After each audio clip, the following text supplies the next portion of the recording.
Hi friends, welcome back to our channel.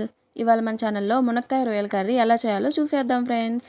మరిన్ని videos కోసం మన ఛానల్ని సబ్స్క్రైబ్ చేసుకోండి ఫ్రెండ్స్. ఇప్పుడు ప్రాసెస్లోకి వెళ్ళిపోదాం. 1 ఆనియన్, 2 టమాటో, కొత్తిమీర, కరివేపాకు ఇలా చాప్ చేసి పెట్టుకున్నానండి. అలాగే మునక్కాయలు, రొయ్యలు, ఈ పౌడర్, బియ్యం అండ్ ధనియాలని ఇలా లైట్గా ఫ్రై చేసి గ్రైండ్ చేసి పెట్టుకున్నానండి కర్రీలోకి. అలాగే గ్యాస్ మీద ఒక ప్యాన్ పెట్టుకొని 3 టేబుల్ స్పూన్స్ ఆయిల్ వేసుకోవాలి. ఆయిల్ కొంచెం హీట్ ఎక్కాక ఇలా 1 స్పూన్ ఆవాలు వేసుకోవాలండి. ఆవాలు చిటిపెట్టలాడాక మనం ముందుగా చాప్ చేసి పెట్టుకున్న ఆనియన్స్ అందులో యాడ్ చేసుకొని ఫ్రై చేసుకోవాలి.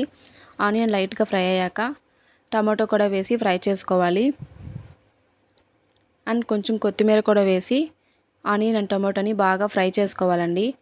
అవి రెండు ఫ్రై అయ్యాక మనం ముందుగా తీసి పెట్టుకున్న రొయ్యలను అందులో వేసుకొని తగినంత సాల్ట్, తగినంత turmeric powder, 3 table spoons red chilli powder వేసుకొని బాగా మిక్స్ చేసుకోవాలి. రొయ్యలు ఇలా లైట్గా ఫ్రై అయిన తర్వాత మనం ముందుగా కట్ చేసి పెట్టుకున్న మునక్కాయలు అందులో వేసుకొని బాగా మిక్స్ చేసుకొని తగినన్ని వాటర్ యాడ్ చేసుకోవాలండి.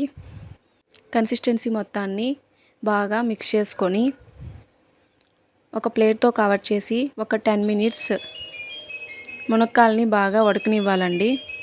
10 మినిట్స్ తర్వాత కన్సిస్టెన్సీ ఇలా ఉంటుందండి. ఇందులో మనం ముందుగా చేసుకున్న పౌడర్ని యాడ్ చేసుకోవాలి.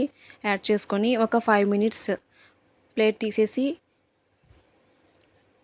ఇలా ఉంచాలండి గ్యాస్ మీద. అప్పుడు కర్రీ కొంచెం చిక్కబడుతుంది.